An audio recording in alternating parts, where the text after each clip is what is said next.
Hello, everybody. Welcome to Breakout Group 1. You get me again and my colleague Annalise.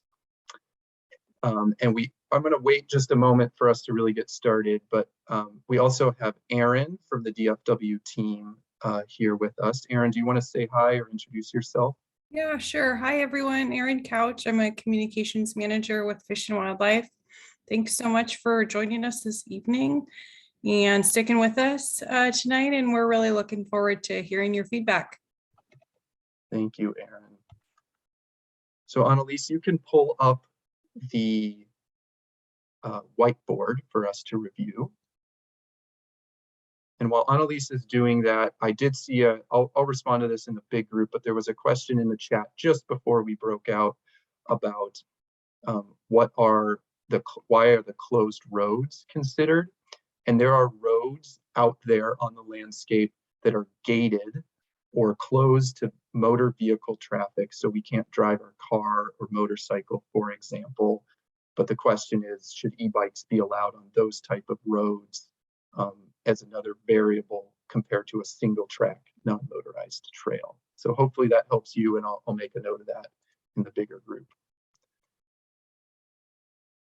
So for the next 40 minutes or so, if you would like to chime in and help answer these 3 questions about where e-bikes should be allowed, or which of the 3 classes or challenges, considerations, concerns that should be considered, you can answer those all at once. Please go ahead and raise your hand in the group, and we'll call on you and take notes.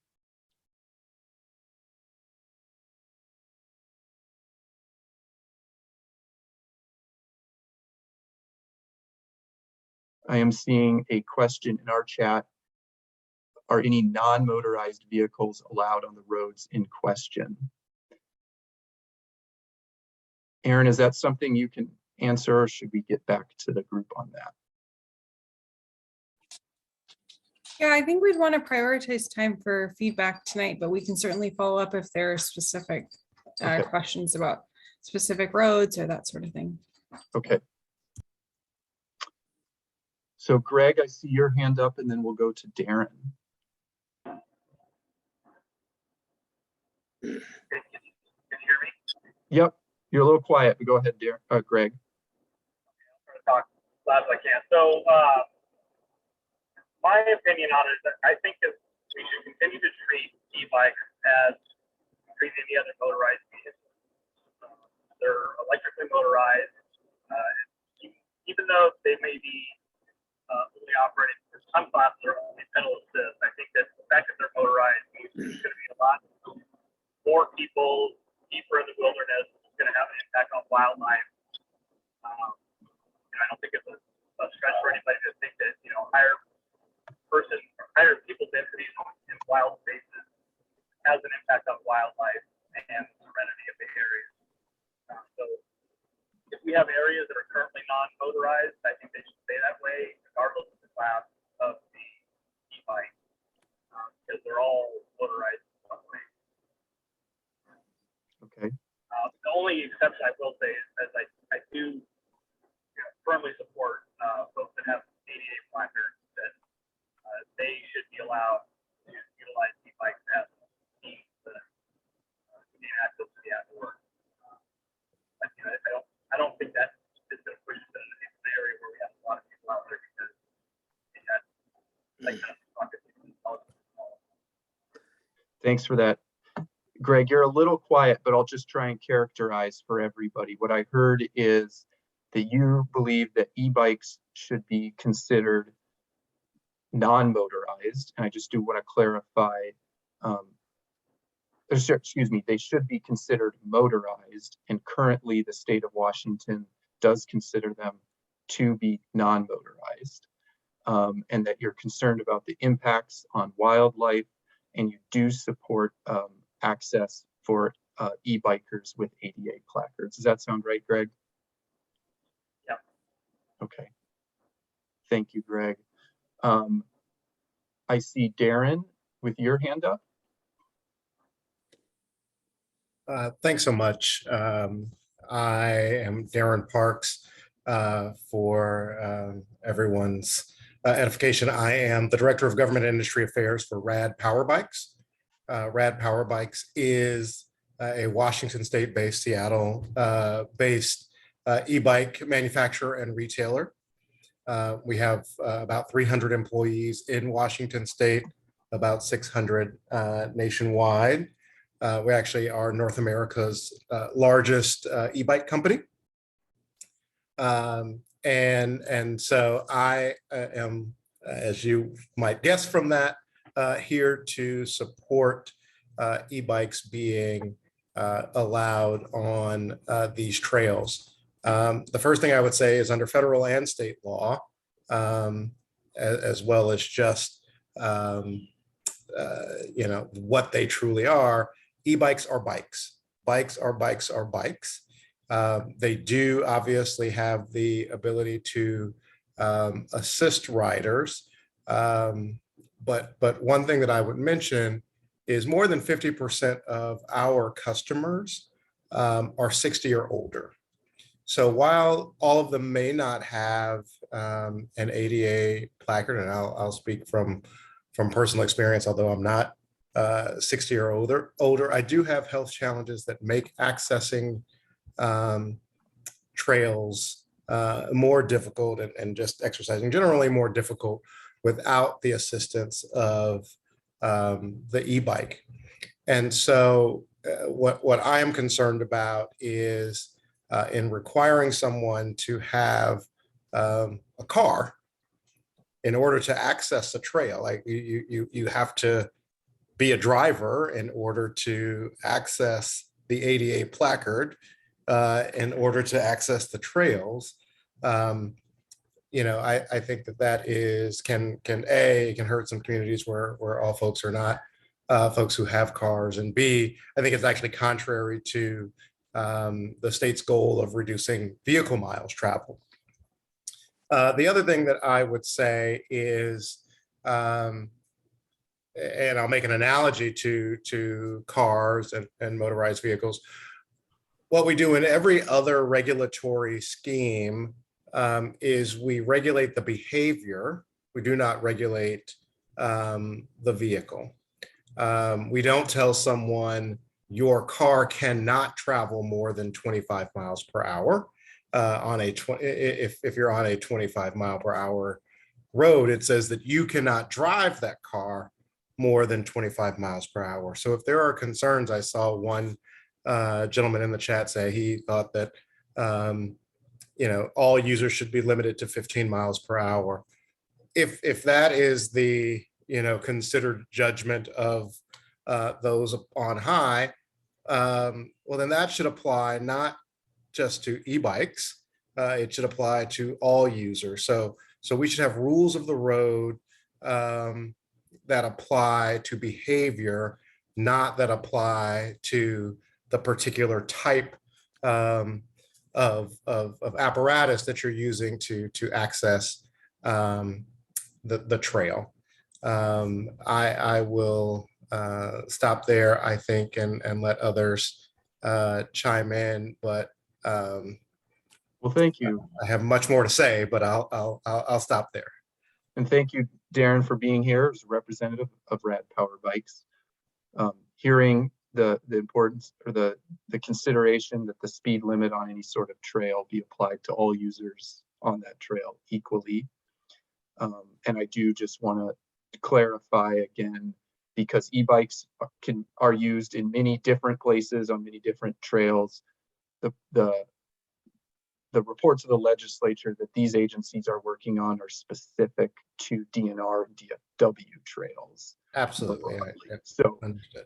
Yeah, understand. Okay. Jay, you also have your hands up. Good evening. I'm Jay Adams and a member of Backcountry Horsemen and several other horse equestrian groups. To start off with, the problem I have with bikes, motorized bikes, is just the speed with which they're able to travel more than the fact that they're out there. Because typically if I see bicyclists on a trail, it's a spot that's already a multi-use trail. It's not, people already ride bikes where they're not supposed to. I don't know that this is going to increase that or not. So my biggest concern is the speed with which they come up. In the last 5 years, I've become unseated on my horse twice, and both times were on multi-use trails with people on bicycles that came up behind us really, really quick and didn't say anything until they were right there. And so that's, as much as the speed, that's a courtesy thing, but just the 20 miles an hour on a bicycle. I rode the STP several years, Seattle, Portland, on a bicycle. And between 12 and 15 miles an hour was a good speed out on paved road. And if people are going to be riding 20 miles an hour on dirt roads or natural surface roads, they're going to be sneaking up on people left and right around corners and all of that kind of stuff. So that's my concern, is just the speed more than where. Okay. So Jay, and just to clarify, it sounds like your concern is the speed more generally to all type analog traditional bicycles as well as e-bikes. Yeah, the education part of when to start talking to the horses when you're coming up to them on a bike, that's not what we're trying to discuss here, I don't think. But if they're able to travel 20 miles an hour, my horse goes 3 miles an hour on in the woods on the trail between 3 and 4. If a bicycle is out there doing 20 miles an hour, they come up behind us really quick, and they don't know that we're there, and we certainly don't know they're there. And that's the danger that happens. Okay. So it's good input on the trail etiquette. Annalise is capturing here too, just awareness of other users that are out there, the importance of that as well. So Craig, I see your hand up as well.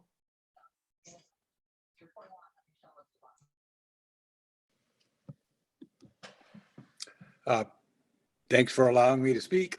I believe that a motorbike is a motorbike. So basically, e-bike is a bicycle that has a motor, and I believe a motorcycle is a bicycle that has a motor. And so what we're talking about is allowing motorcycles on trails that right now don't have motorcycles. And I believe that motorcycles, I've seen it, where motorcycles on trails will be a problem for wildlife. And so I'm very much against allowing more motorcycles, whether they're powered by battery or not, on trails where they can actively pursue and harass wildlife. I think most people go on these trails for the peace and quiet, and to actually maybe see some wildlife, and allowing many more e-bikes out there will just provide further congestion and harass the wildlife. So I think all classes are motorcycles, and they should not be allowed to go where only non-motorized traffic can go now. Understood. So yeah. that's what I think. Trails that are closed to vehicles for protection of wildlife should certainly remain closed. I just had an experience 2 weeks ago hiking up in a Forest Service area that had never allowed snow machines. And the new version of snow machines, which are narrow dirt bikes where you put tracks on, they cut their way into a lake that I've been skiing at for 33 years. And in an afternoon, they trashed that place. And that is a preview of what will happen when you allow the new technology to gain entrance to every place that is currently a hiking trail. So that's all I've got to say. Thanks. Thank you, Craig. I heard your your perspective that e-bikes should be considered motorized vehicles in the state of Washington, like a gasoline-powered motorcycle, and your concern about the impacts on wildlife, as well as the concern about e-bikes, as well as other technologies enabling more people or overuse of remote places, is what I heard from you. So thank you. Dennis, you have your hand up. Hi, my name's Joanne Tenbrink. I didn't change the login. That's my husband's login and fast enough. So I hear what everybody's saying. I do, however, think that class 1 and 2 electric bicycles should be allowed to access trails that are used by other non-assisted bicycles. I'm a hiker, I'm a bicyclist. I know that we need to address this issue of multi-use trails, but most folks who are, well, I shouldn't say that's not most folks. I am somebody who needs a little extra assist on the trail, and I have no interest in going fast. I just want to be able to access the trails that are bicycle trails. So I think that it is true that our nature can be overused. There's no question about it. But it's also true that if you encourage more people to go out and go, hey, this is important to protect, that also can be very helpful. Because if you have people who would like to go out and they need a little help, then they're more likely to vote for things that keep those trails being protected or managed or maintained. So I don't think that it's a good idea to, well, sorry, I would prefer, as I say, to keep the access in a situation where the trail is being used for a bicycle, that the electrified, those bicycles go plenty fast on their own. So if it's good enough for a bicycle in that situation, the electric bike, I don't think is that much of a big deal. Although I agree, perhaps the 28 miles per hour, maybe 20 should be the line. That's why I said class 1 and class 2. So that's my thought. The general idea that these are resources that are to be used for all of us. Let's encourage everybody to use it the right way. I also agree with having separate trails, only trails for horses, only trails for bikes, only trails for hikers. I have no problem with that. So that's my thoughts. Those are my thoughts. Thank you for that. I'm watching Annalise catch up on the notes here, and thank you, Annalise, for that. But hearing separate trails is a potential solution to some of these challenges.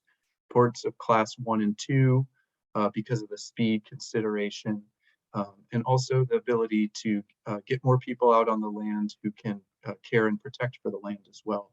So thank you for those perspectives. Is it Cecil? Correct me if I have your name wrong. And you're on mute. Yeah, it is Cecil. So I currently own an e-bike, a rad e-bike, which I think would be considered a combination of class 1 and class 2. It has both a throttle and a pedal assist, and it only goes to 20 miles an hour. And I have been out on trails, and I think that they should be considered non-motorized. Essentially, an e-bike acts and works as a regular pedal bike. It's not like a combustion engine motorcycle or motorbike or four-wheeler that can tear up the environment. It's not out there peeling out, and you can't get up enough speed and traction to chase wildlife. I really think that it's great for people that are older. I'm older, I'm 56. I've got a little arthritis. It helps me get out and get on the trail. And I think it should be allowed for, places where other bicycles are allowed and shouldn't really be treated any differently than a bicycle. Thank you for that, Cecil. Trina, you also have your hand up? Hi, yeah, I would like to echo what Cecil and Joanna were saying about e-bikes. I also have a class 1 e-bike. I've been part of the mountain bike community for 30 years and really enjoy my time using the bicycle trails that are available through DNR. and other public lands. What I would say is that I agree. The speed that an e-bike is going to have isn't going to do the damage that a motorized vehicle would do.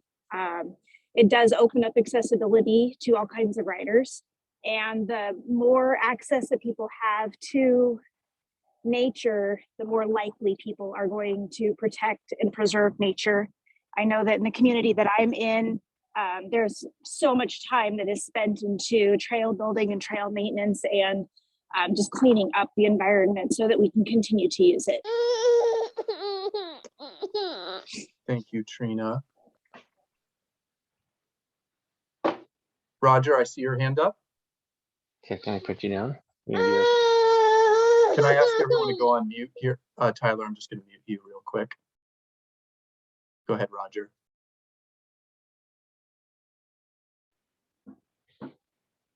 There. Hi. Can you hear me okay? I can, Roger. Thank you. Okay.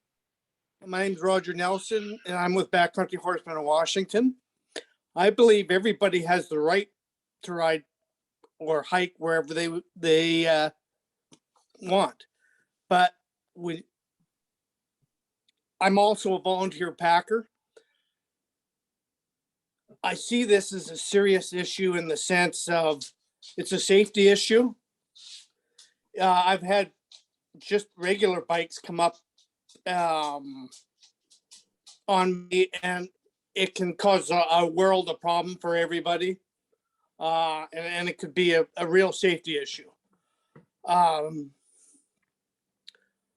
So I'd like to see bikes have their own trails. That would be one of my suggestions. Okay. Thank you, Roger. The suggestion. Anything else, Roger? Sorry, did I cut you off? No, I'm good. Okay. So hearing the suggestion that multi-use maybe not always the right solution, and bikes should have their own trails on public lands. So Keith, you're up next in the queue. Hi, thanks for putting this together. Keith Michelle, Olympia, Washington. I'm a longtime cyclist, analog, mountain biker primarily. And my opinion is that Class 1 e-bikes should be considered the same as current non-motorized bicycles. I do draw the line though at Class 2. I think the inclusion of a throttle of any kind tends to sway the class of the bike more towards a traditional motorized, combustion engine dirt bike style. And so Class 2 and above is more appropriate on current motorized trails. But that fundamentally, if cycling is allowed on natural surface trails currently, that Class 1 e-bikes are an acceptable use on those as well. Thank you. Thank you, Keith, for that perspective on Class 1 fitting more with traditional analog bicycles, Class 2 and above on more traditional not motorized trails with motorcycles and other motor vehicles. Linda? Yes, I just wanted to say in my youth, I did a lot of trail riding, horses. I love riding bicycles. I'm 72 years old now, and if it wasn't for my Class 1 e-bike, I wouldn't be able to get out and keep moving. It doesn't have a throttle, and I agree with the guy before me. I believe if it has a throttle, that means there has to be some kind of governor on it, and that can be fiddled with because I've seen them go faster than 20. I'm going to have to test my bike. I think the fastest I've gone on my e-bike is 12 downhill on my own. And those really actually are set up for people like me who maybe aren't as, capable of pedaling like you should. But if you don't pedal, that motor kicks out. I think my belief is it comes down to courtesy and awareness. I used to ride trail bikes, trail motorcycles, and they tear up a lot of land. My e-bike has the same kind of tire tread on it as a regular pedal bike. I don't see it doing damage. And I've been in the situation where I've been a hiker and come up on horses. I've been on horses and had hikers come up on me and bikes. And communication and courtesy, that's where it all comes back to. I think it's really hard to control a speed limit. I mean, who's going to be out there monitoring it? But most of them don't go that fast. I find that just the regular bicycles, the people that, race bicycles, they're the ones that are out there going too fast. But again, I won't take up too much time. I think it just comes down to courtesy and awareness. Thank you. Thank you, Linda, for those thoughts and highlighting again courtesy, awareness, education, etiquette elements that were also highlighted earlier. And speaking for your experience as a hiker and motorcycle rider and e-biker and horseback rider. Don, I think your hand is up. Hi, can you hear me? Yes, yeah. Hi, so my name is Don. I'm from Seattle. So I wanted to address a few points. So I hike and I've gone biking on some trails. I do not have an e-bike, but I do want to get one. So my main reason initially was when I'm not a very athletic person. I'm about 35, but so when I went biking for the first time, I was lucky enough to have two good friends because on these trails you want to be safe with a group. There's wildlife. There's I think at some point we thought we saw a cougar in one of the trails. So I think it's dangerous to go by yourself. So going with the group, the others were very much more athletic than me, right? So they had to wait a lot for me to catch up. So I think e-bikes, the main benefit they would provide is they would let a lot more people get into the trails, right? Older people who are not that athletic, right? So it will help them a lot. And I wanted to address some of the other points that came up. I'm also an engineer. So there's this thing. So one person mentioned the impact on nature. So I think there's three categories there. You can look at the sound, right? E-bikes are silent, mostly, right? It's barely any different from a regular bike. And the speed, I think the motor assist mostly helps you going up, and even a regular bike can go faster than 20 miles an hour on a downhill slope, right? They do actually go down faster. So I don't think a speed is the concern about speed is any different when compared to a regular bike. And I think the horses come there as well, because even a horse, you can ride a horse much faster than 3 miles, right? You can ride them way faster, right? So it's up to the rider to control that speed, right? So then I think the next one is trail damage. I think the person who talked before me addressed that. I don't think it's going to be any different than a regular bike. So what's the other one I had?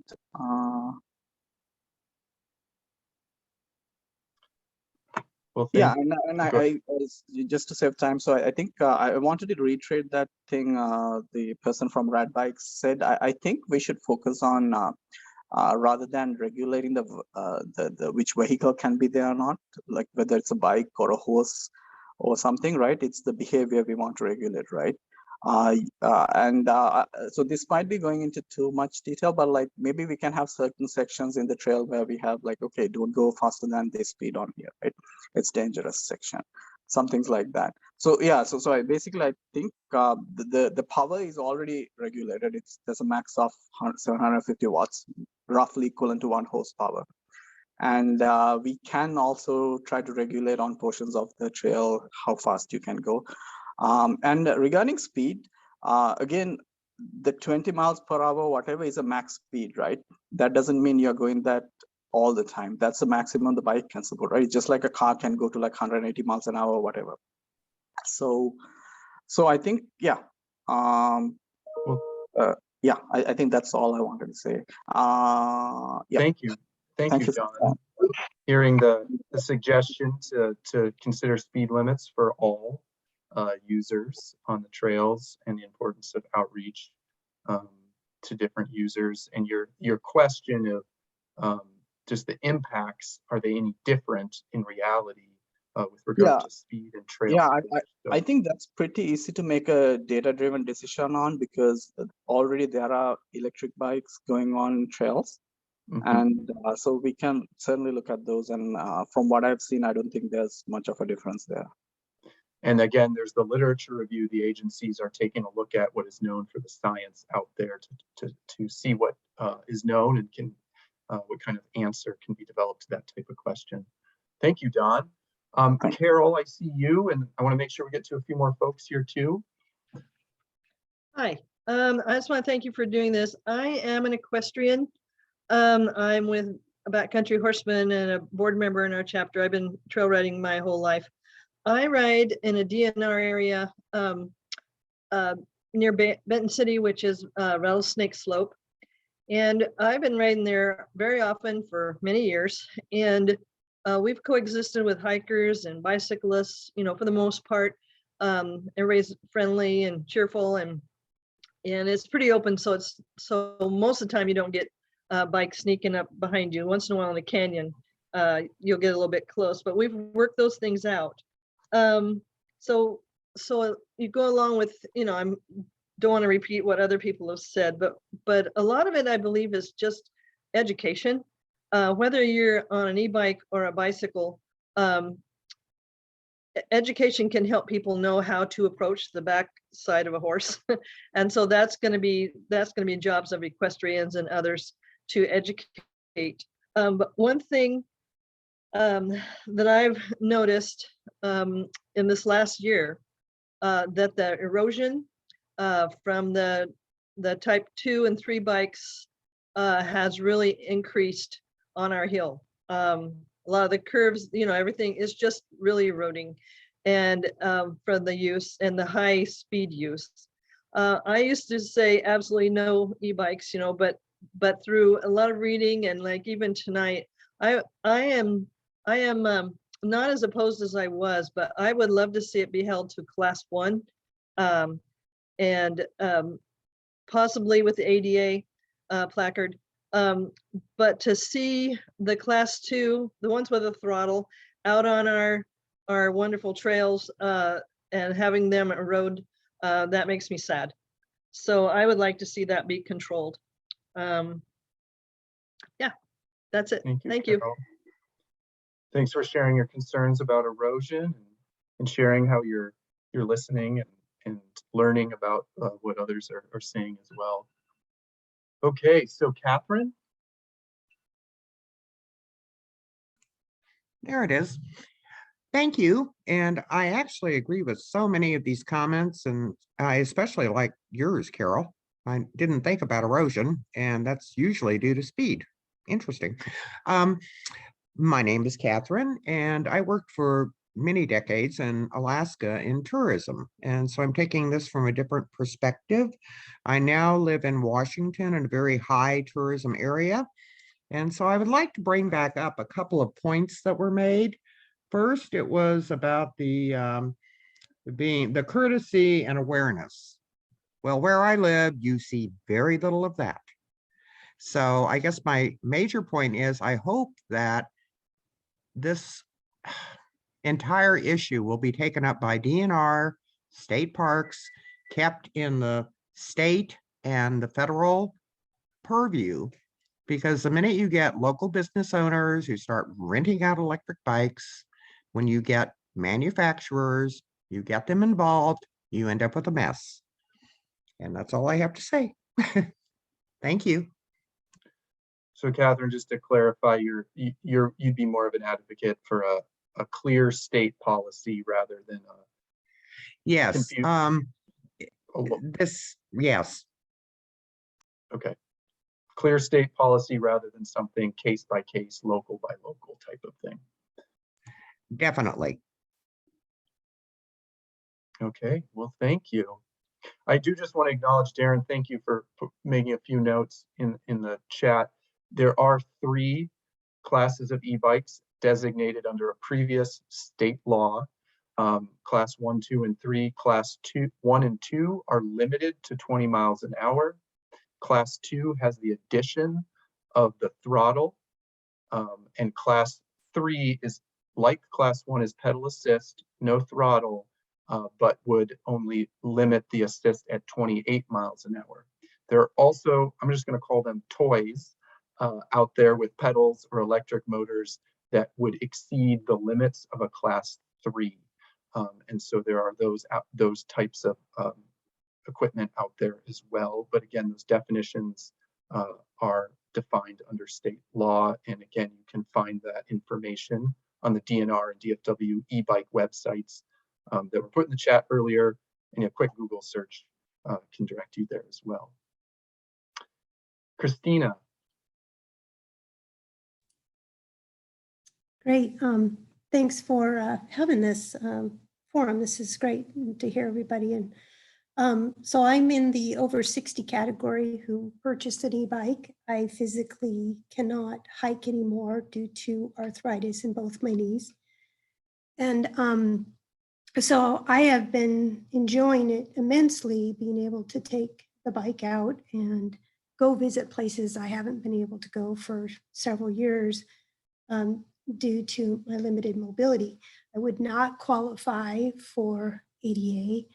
I can drive just fine. I can walk maybe a mile on a flat road, but I couldn't do much more than that, and certainly couldn't do hiking up a hill or coming down. So, so for me, the bike has just been a really great feature, a great toy, if you want to call it, to have that gets me out and about and out in the environment, and I really enjoy it. So I do know that I have no doubt there's people that aren't courteous, and that's where I'd like to see us do more of the management around trying to put into place education or whatever it is that's needed to help people understand and to abide by rules, and limiting the speed limit. I think that's more than appropriate on the trails.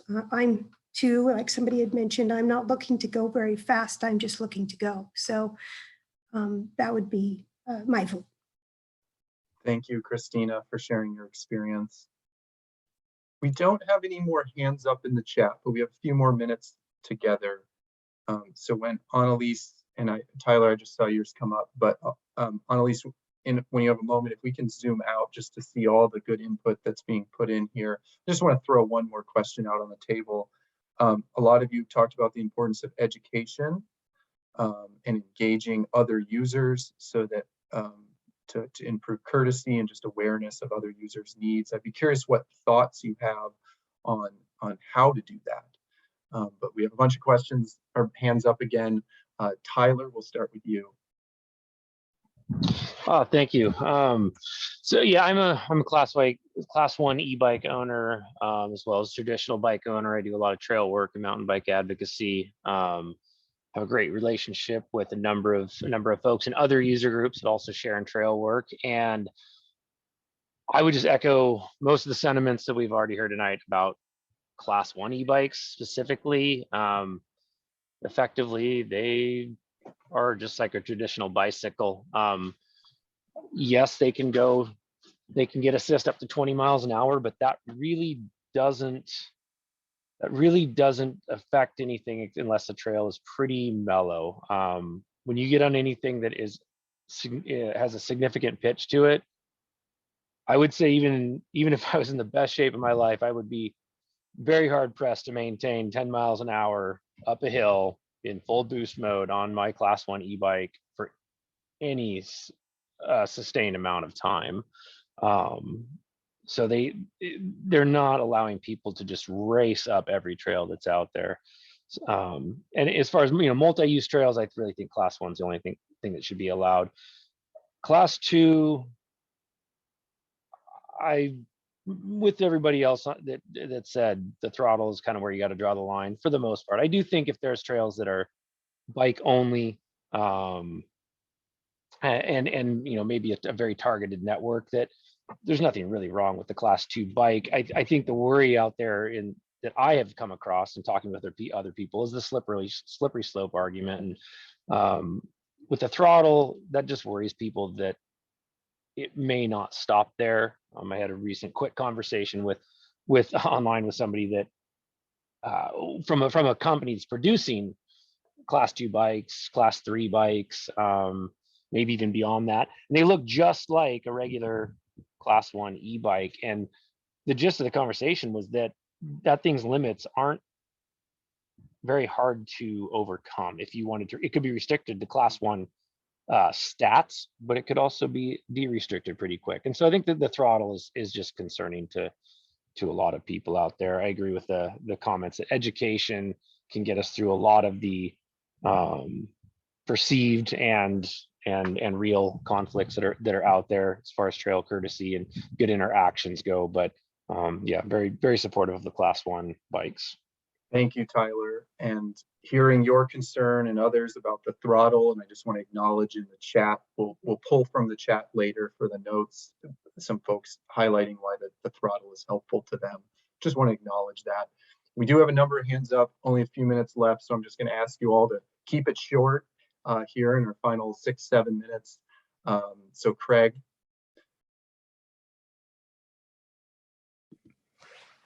Thanks. Hey, I just want the whiteboard to reflect on question 1, that no e-bike should be allowed on non-motorized trails. That's the gist of my main comment, and it'd be nice if you put the comment up. Thanks. Absolutely. Yep, we have that. Thank you, Craig. Keith? Yeah, I just wanted to acknowledge that from my expectation standpoint, a lot of the comments, and I agree with many said tonight, is that the traditional various user group kind of trail interactions, which can be, a scale of good or bad, is not fundamentally altered by the e-bike class 1 in particular, inclusion in the bike category. But that to answer question 3 more specifically, in areas where the multi-use like volume is up, that could be something where I would consider, further limitations on e-bike use, simply as a means of reducing some of those user kind of trail interactions that may be less favorable. Thank you, Keith. Don? Hi. Hi. So just wanted to quickly touch up on something. So I think so for the class 1, 2, 3 classification, like somebody earlier said, most of that is implemented in software. So this is just a thought. So I'm wondering if I don't know how the legislation is currently worded. Does it have to be classified as a class 1 bike when they're manufactured, or is it possible to kind of say hypothetically you can have a class 3 bike, and when you come to the trail you can switch it to a class 1 or something? Maybe there's a configuration switch or something. That's something to look into, because cost is also an issue, right? So the reason why I'm bringing this up is I want to get a bike to commute to work as well. So for that, I want it to be a little bit powerful, right? And I don't want to buy multiple e-bikes. They're already expensive enough. Yeah, so that's something I wanted to find out if that's, I don't know what the right solution there is, but if that's a thing to look into. We'll capture that on the board, a question there about the technology and how the technology can be produced to meet multiple needs in multiple places. Trina and then Carol. Hi, I would like to comment on the question I think that you posed about how do we promote safety on multi-use trails, and I use a lot of multi-use trails with horses and motorcycles and quads and bicycles, And I think just generally speaking, good signage with what expectations there are, who yields the right of way going uphill or downhill.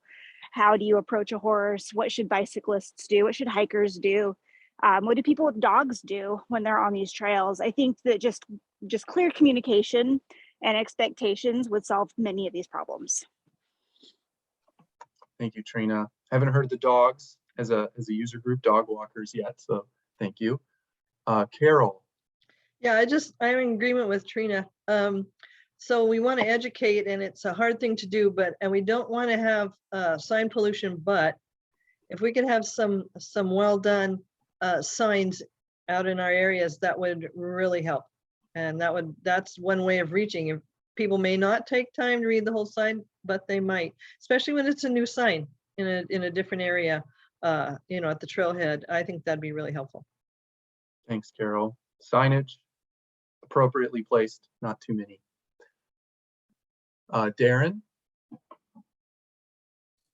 Thanks. I wanted to respond to just a couple of things. I think it was Tyler who said, and I just saw he clarified some of his comments in the chat.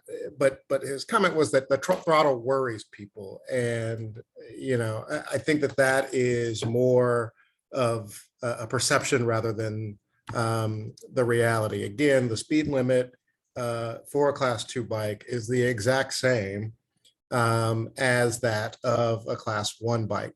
But the throttle, particularly the way that I use it, is, and I think Don mentioned in the chat as well, is to help you from a start. E-bikes are actually, as a general rule, much heavier than your analog bikes. And so it helps you get started. The other thing that I would say is understand that any class of e-bike is first a bike. I can ride that bike without any assistance, without any throttle, without anything, should I so choose.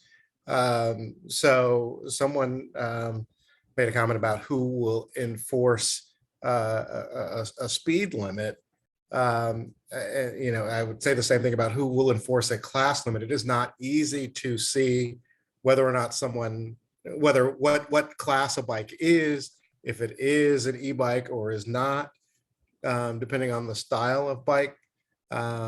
So again, I think it's about the behavior rather than the tool itself. Thanks, Darren. We have a few more hands up. If we don't get to you, go ahead and put your comments in the chat and we'll review those for the notes. I got a message that Nikki, I think we have just a minute left. The breakout room is going to close in a minute. Nikki, were you trying to get your hand up earlier and we couldn't get to you?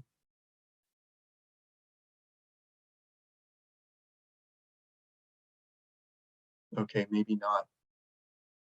So Melinda, if you want to provide something in the chat, we'll be able to pull that into the notes. And I'm sorry, we're going to. Hello, I'm here. Oh, go ahead, Mickey. We have Thank 28 you for seconds. and I will. Okay, my concern is if you open it up to motorized vehicles, there's nobody to enforce it, and all types of motorized motorbikes are going to show up, and it's going to drive out the horseback riders. Thank you, Mickey. Thank you.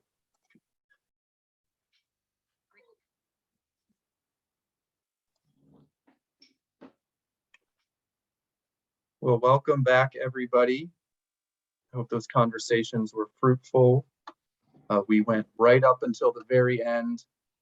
So we're just going to wait a moment to let folks get back to the main room. And while we're doing that, I'm going to ask Claire to pull the mural up onto the screen share. And we're going to do a quick report out from the four groups, and then just review the other opportunities to provide input, and we'll let you go by 7 o'clock. So Alyssa and your team, I'll go to you first. Yeah, thanks, Thomas. So in breakout room number 4, which you'll see on your screen here, we had several common themes. Let's see, the first was that with regard to concern over speed of e-bikes, versus the speed of traditional mountain bikes. That while e-bikes may have the capacity to go a certain speed, that doesn't necessarily mean that the rider will make them go that speed. And so just focusing on education and etiquette and just the circumstances of the trail, whether they're wide, whether they're single track, should all be considered in determining which classes of e-bikes are allowed. There was some discussion about how ADA placards and the requirements for ADA placards may be a little bit too restrictive, and considering folks with lower abilities as well that benefit from e-bikes, making requirements for lower ability riders and folks with requiring an ADA placard very clear. There was discussion about having clear trail markers and directional signage on trails to help reduce, I guess, conflict between user groups, conducting outreach to user groups, and just addressing, which is sort of linked to etiquette, but addressing silence amongst user groups and really emphasizing communication between all user groups to minimize the danger. And we had a lot of great discussions, but in the interest of time, I will cut myself off here unless, Olivia, there's anything else you'd like to add. You did great. Great. Thanks, Alyssa. We can go to Lucila. Thanks. We were in breakout room number 3, and just of who was in the room, we had a mix of equestrians, mountain bikers, e-bikers, those experience with maintaining trails, experience in the recreation industry, and hunters. So as you can imagine, there were various perspectives and lived experiences in the room, so various comments. I will want to highlight that those that were in favor of having e-bikes on trails was really more towards class 1, and then saw problems or issues with class 2 or 3 bikes on trails. But noting that many shared that they would not like to see any of the 3 e-bikes on the trails. And mostly some of the concerns that Alyssa brought up, and there was some back and forth of the concerns on etiquette, on just the increased use of recreation already on the trails, and that this adds another user group and another access point for folks. But also noting that e-bikes do provide access and accessibility for folks to get on the trail that have limited physical abilities. And it also is a good way to get families together out on the trail. So Jacob, unless you'll add anything, I think we can go to the next group. I think you got it. Thanks, Cecilia. And Claire. Hey, thanks, Thomas. We also had quite a diverse group in room number 2. We had some hikers, equestrians, bikers, trail maintainers, so similar composition to your group, Lucila, I think. So we did have quite a variety of opinions. For those who did suggest allowing e-bikes, class 1 and 3 were some of the more popular opinions, although there were advocates for all 3. And then there were also people who suggested that no classes be allowed as well. There were concerns about speed and safety on the trail, specifically when it comes to user group conflict or conflict with horses and other animals on the trail. There was a suggestion for speed limits, but also noting that e-bikes provide greater accessibility for users, especially those who are aging or biking just isn't as easy as it used to be, or for trail maintainers who carry their equipment. And there was a lot of discussion about the importance of education and individual trail user etiquette. So just keeping the trails a respectful place for all users, no matter what their recreation type is. Okay, and Cheryl, anything to add? I'll keep mine short as well. It sounds great. I think you captured the big points. Thanks, Cheryl. Okay, and then group 1. You can zoom in a little bit. You know, we also had a pretty diverse group with a number of horseback riders, equestrians, mountain bikers, both the traditional analog and e-bikers, a number of hikers. We also had some folks talk about experience maintaining trails, and one representative from one of the e-bike manufacturing companies. So a pretty diverse group, and of course, lots of folks who engage in multiple use categories, if you will, on public lands. So off the bat, we definitely heard pretty strong input from a number of folks that e-bikes should be reconsidered as motorized vehicles across the board. So a number of folks were advocating for that. Meanwhile, there was quite a bit of dialogue as well about allowing Class 1 e-bikes as well as Class 2 e-bikes on non-motorized trail. There were considerations there. A lot of folks who were for Class 1 just highlighted it's really a lot like, from what we heard, a lot like a traditional mountain bike. Others who were advocating also for Class 2 did speak to the benefit of a throttle, particularly in starting on steeper hills or with folks just who find it helpful for access as they age, noting that Class 2 also is limited at 20 miles an hour. We also heard a lot about courtesy and education and awareness of the needs of other user groups. One person indicated that use of volume is a major concern, both with e-bikes, but also just in terms of educating users. And some suggestions for how to do that is really good, thoughtful signage that highlights passing trail etiquette, how to pass other different types of user groups, such as horses or dog walkers, etc. So we're going to zoom out here and shift towards next steps. And if we can go to the slideshow. And while we're doing that, I'll just start highlighting one of the next steps is for the Triangle Associates team that is supporting the engagement to take the notes from today's meeting and that whiteboard and develop a meeting summary, which will be posted online on the agency website in the weeks to come. And Claire, if you can scroll down to slide 19. Thank you.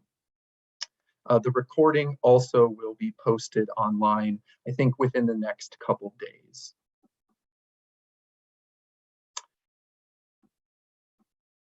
Next slide, please.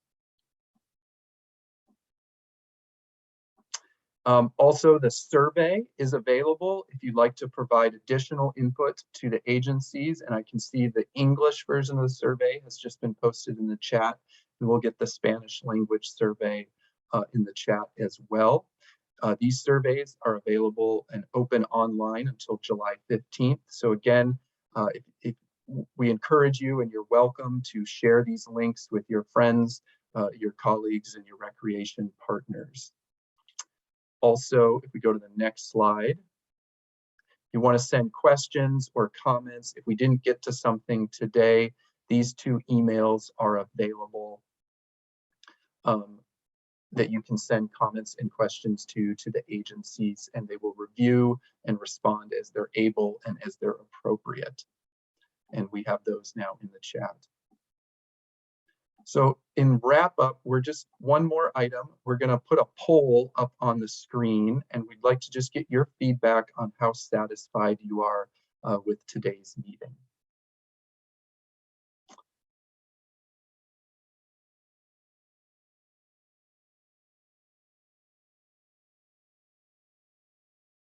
So thank you for responding. This is just helping us gauge our work and adjust for the future. So seeing mostly satisfied, somewhat satisfied, a few neutral, somewhat unsatisfied.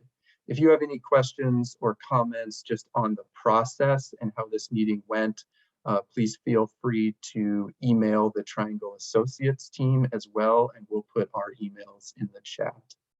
So again, for follow-up, please take the survey, pass it on to your friends as you're able. And again, more information is available on the agency's website. So we appreciate you all joining today. There was over 100. Clearly, this is an important issue to many, and I hope you all have a great evening. Bye now.